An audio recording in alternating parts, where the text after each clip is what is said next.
Hello everyone, welcome back. In today's video, I will show you how to change computer name in Windows 11 step by step.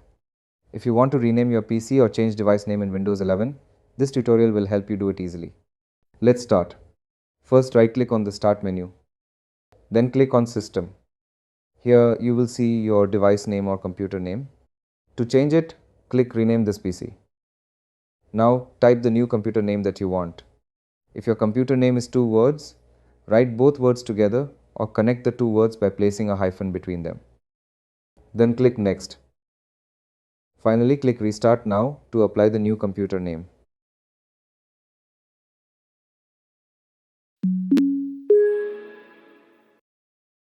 After restarting your PC, the new computer name will be updated in Windows 11.